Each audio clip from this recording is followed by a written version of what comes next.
Hello everyone and welcome back to Starkey Farmstead. So today, sweet potato picking time. So excited. This is legitimately the first sweet potato I've ever grown in my life. And I planted these with my 81-year-old father. So it's more than a sweet potato to me. It's a passing of knowledge and a sharing in the fruits of our labor. Also going to feed my family organic sweet potatoes for Thanksgiving. And I'm excited. You know, we got new babies in the family and I get to contribute clean, healthy food to my Thanksgiving. But I did want to talk to you guys about so much more than sweet potatoes. But let's start with sweet potatoes. All right. You're going to need gloves because I grew sweet potatoes in a way that 90% of you have never seen sweet potatoes be grown. I guarantee it. I grew them in no-till, no-dig situations. This is my sweet potato patch. You can see the frost killed the vines and it's gonna rain, so I've been letting them cure underneath the hay, but it's time for them to come out. Now here's the thing. It's still 75 degrees in Louisiana. Yep, you got it right. That means a snake issues. So what I'm going to do is I'm going to flip this over and I'm going to use a rake to move the hay out of the way so that I don't get bit by a snake. Before we start digging out sweet potatoes, you and I are going to go check my new rabbits that were born. So baby rabbits are called kits. Rabbits are not bunnies, you guys. Bunnies are pets. These are meat rabbits, which means they're called kits, K-I-T-S. Your female rabbit is a doe. Your male is a buck. How are they doing, Mama? Oh my gosh. Have you ever seen anything so absolutely adorable in your life? Good job, pretty girl. There's her mom. Here's the babies. Look how fat. She's definitely breastfeeding them. Good job, Mamacita. Good job. Let's get some fur back on them. Yeah, they're pretty warm though. That's probably why the fur is off. Stop bucking and wiggling. Let's see him get some fur on y'all. Yeah. I didn't want to get started doing what I was doing and forget to check them because she actually birthed them on the wire. Yeah, so first time mom, sometimes you have to double box them. That's my free tip of the day. Put 2 boxes in there where she doesn't have enough room. She's got to be in one box or the other. Don't do that until literally the day she's due because that means she's going to have to use the bathroom in one box or the other. But it's a way to help her realize she needs to birth in the box rather than on the metal. And I didn't do that, and they were born on the metal. So let me turn around. Let's get these sweet potatoes out the ground. So I started moving everything back with a rake because I do not want to get bit. You guys look, another sweet potato. My dad and I planted them. So you have to, I think we can manhandle this piece, yep, and just flip it. Can you get it out? Can you believe me and Keaton did that? Oh, there we go. I'm just afraid of snakes being in there. Yes, ma'am. Okay, grab your rake. There we go. Uh-oh. Now your rake's all stuck in there. I had to keep the deer out of it. All right, so there you go. Rake it out and let's see. Not with your hands. You don't get snake bit. Yeah, that's why we got a rake. Come on, sweet taters. Boys, go play somewhere else. Ooh, I think I see sweet potatoes. Yes, ma'am. Here, look, all that. You rake with 2 hands. That's too much. Try to rake with 1 hand. With that big old heavy rake. Move on, Samson. You can't have Mama's sweet taters. Oh, look. My no-till. You just throw them on the ground, baby. We'll pick them up in a second. My no-till sweet potatoes worked.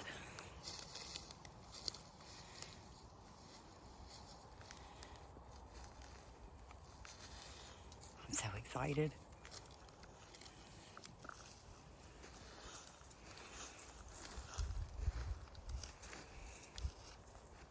Oh, there's going to be one under there. Oh, they're little. Well, that's how you learn. Oh! I'm so excited. Let's see, there's gonna be some under here. Or there should be. Yep, I mean, they're pretty little, but, y'all, I'm so excited. Look at all my little sweet taters. Make sure there's none up in this. Oh, there's one. Oh, look, there's some other small ones right here. Yes, ma'am. Oh, I don't know what kind of spider that is. I told you. That's why I have gloves on. Oh, come on, sweet taters. Come on, little sweet. Look how tiny. Oh, my God. Oh, look. Ooh, more sweet potatoes. Oh, look at that. I mean, they're not huge tubers, but come on, y'all. This is my first year to do it. And I am super excited. Honestly, that's more than I thought I would get. Oh, another one. Oh, yes, ma'am. They'll pop up everywhere. Oh my gosh, I'm loving it. Another one. Oh, I'm so excited. I might have to call my daddy. It really worked, y'all. Everybody told me I could not grow sweet potatoes on top of clay in a no-till bed. I did it. I did it. I mean, you know, they might not have won any awards on size, but they are organic and they are no-till. But, I mean, you got a few decent ones. I did. And we have other ones to go get. What in the world is that? That's a green potato, probably. You don't want to eat those, I think. But, I do not eat that. yeah, green potatoes you're not supposed to eat. Oh, I'm really excited, though. I am Is that really or a excited. mushroom? That's a type of mushroom. Oh, good deal. Okay, y'all saw I have mushrooms in this little section, too, and that's a good thing. Well, that's a good thing. I don't know if it made anything anywhere else, but... Yeah, let's start pushing all this that way. So we'll know where we will. dug. Oh, that's exciting. You guys get to be with us when we harvest our first no-till sweet potatoes. And some of them are little, but we'll take them. We like sweet potatoes. All these were like just really starting to form. Now I know what people mean about covering up the vine. That they will keep on adding potatoes. Oh, y'all look, they're getting better. Hey. Yeah, because all this was sweet potato vines, this whole thing. Oh, let's see here. I feel like they might be something. Oh my God, there it is. It's the mother of all sweet potatoes, y'all. Oh, I'm so excited. I really am. Like, I really, really am excited. And these vines went for a minute. You never know, you got to follow them all the way. I'm learning that. Got to follow them. And they just keep on going. Yeah, they do, which means the soil's really good. Okay, let's keep following it. Make sure you can get out here and make any sweet potatoes. No, but I know next year to get them in just a little earlier than I did this year, you guys. And I promise you what, I will never spend weeks and weeks out here with tillers prepping soil, because you can grow sweet potatoes, set the plant directly on the ground, and come out and harvest your potatoes. As long as you keep a good covering, a mulch on top, they're gonna grow. They are definitely gonna grow. This really is exciting. All right, let's get the rake and move all that out of the way. I know, the more experienced farmers are laughing. Hello, Sam. Snake. You pulled your hand back so fast. Oh, wait.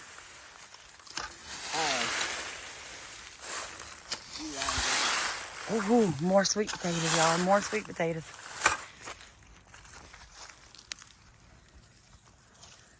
This is so exciting. Yeah. Yeah, sir. Just text me whenever you leave A-Lake and I'll be there. Yes, sir. Bye-bye. Oh, look at this. Gonna go pick up beer and peas. Oh, you're deer pig already? Yes, ma'am. Woohoo! That's exciting. That's good. You want to get that? And I'll move all this for you. All this water hose nonsense. This is that drip hose irrigation, you guys. I like it, but I don't. If you know what I mean. I bet you there's some more right up in here. I got sweet potato fever.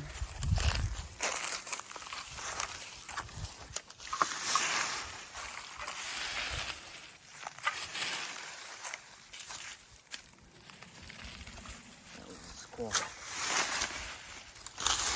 Or no, that was the cucumbers, huh? Yeah, we had cucumbers over here. And squash, though. To tell you the truth, we had them both. Well, we may not have any more sweet potatoes, but I am excited. I'll be honest, you guys, I didn't think I'd have that many.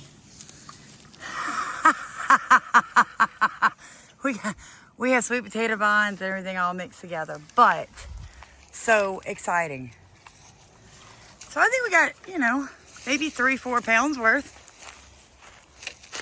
They're not huge, but they sure are beautiful.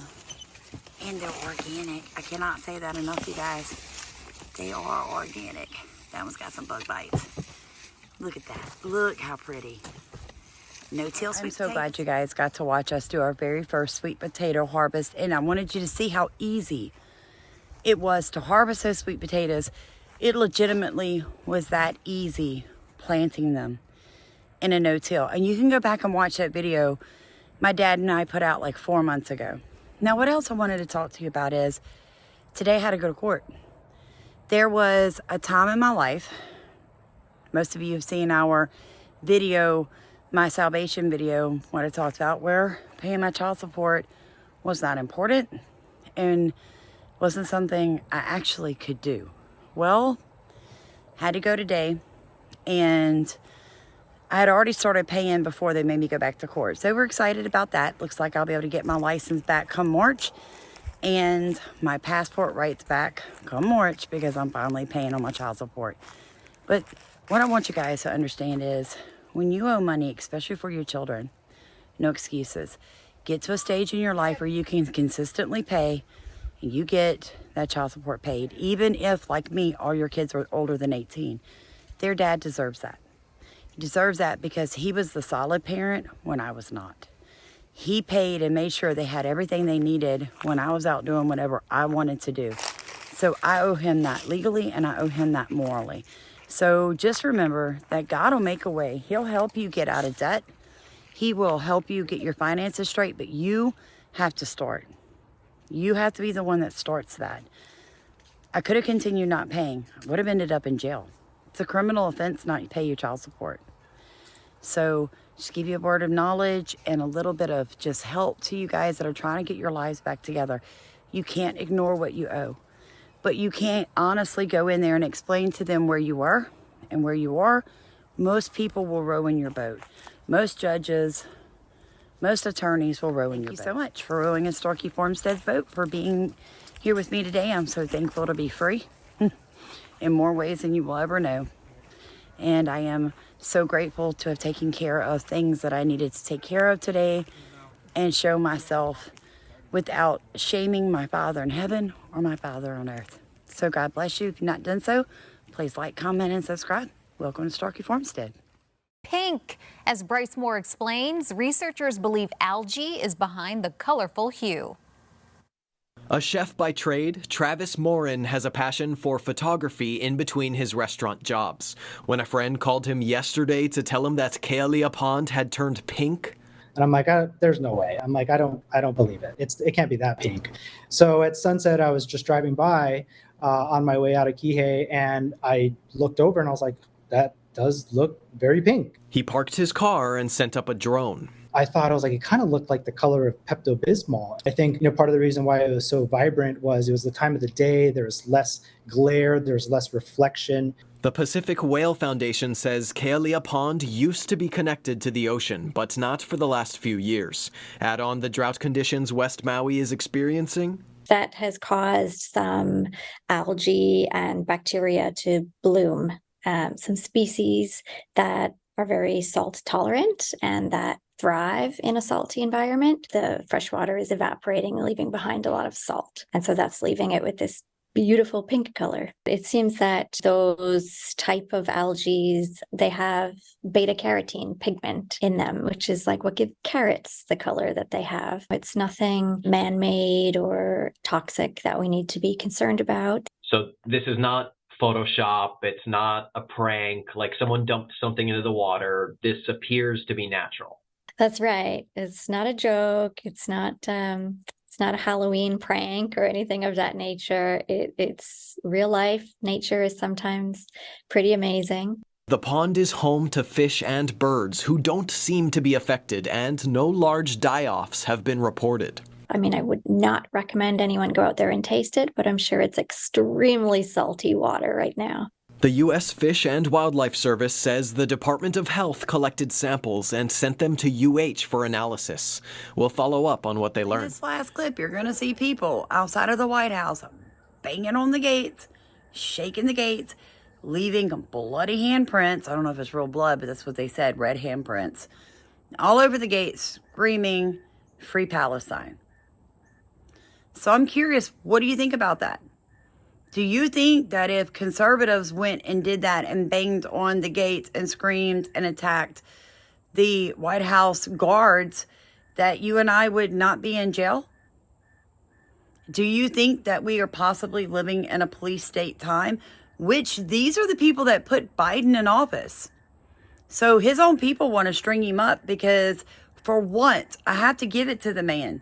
For once, sleepy, hair sniffing Joe has actually looked like he might have some integrity, just a shred. Not sure how much he can actually have with some of the things I've heard about him, but I'm just saying. People ask me, how can I be a Christian and vote for Trump because, oh gosh forbid, he's a womanizer. I mean, come on, guys. Joe sniffs hair on women that aren't women, if you get my drift. I mean, come on now. Let's not split hairs. I'm just curious what you think about the same people that put him in office basically threatening to string him up.